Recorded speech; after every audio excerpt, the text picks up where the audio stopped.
Paano kapag yung taong gusto mong ipanalo, hinayaan kang matalo? Teka, paano nga ba? Kapag yung taong inasahan mong magiging kakampi mo sa lahat, siya rin pala ang makakalaban mo sa dulo.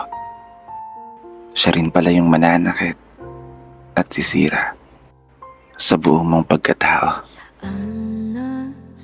Paglilinaw lang ha, hindi ko to sinulat para saktan ka o ipaalala yung taong nanakit sa'yo. Sinulat ko to baka sakali lang na mapagaan ko yung nararamdaman mo. Kasi hindi biro ang maiwan. Hindi biro ang ipagpalit sa iba. Hindi biro ang umasa sa mga pangako na habang buhay magkasama kayong dalawa. Kasi paano nga ba kapag yung taong minamahal mo ay hindi ka na kayang mahalin pabalik? Paano nga ba kapag tuluyan ang nanlamig yung dating mainit at matatamis na halik? At mas masakit pa doon, yung bigla ka na lang ipagpalit.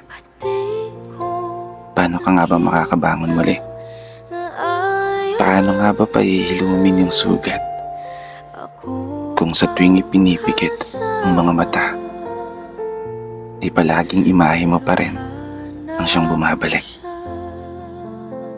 Oo, naiintindihan kita sa punto na mahirap naman talaga kalimutan agad yung taong minahal mo ng sobra. Mahirap naman talaga muling maging masaya kung nasanay ka na siya ang palagi mong kasama.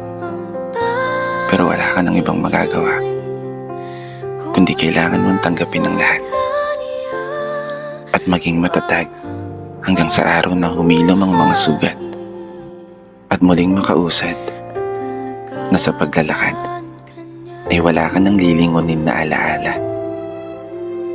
Magiging okay ka rin balang araw. Makakaya mo rin yan.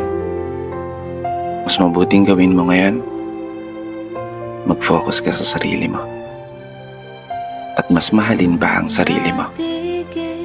May dahilan ng lahat kung bakit nawala sa'yo. At yun ay marahil sadyang hindi pa para sa'yo. Palagi mong tatandaan, ang pag-ibig ay isang sugal na minsan pwede kang matalo at pwede kang manalo.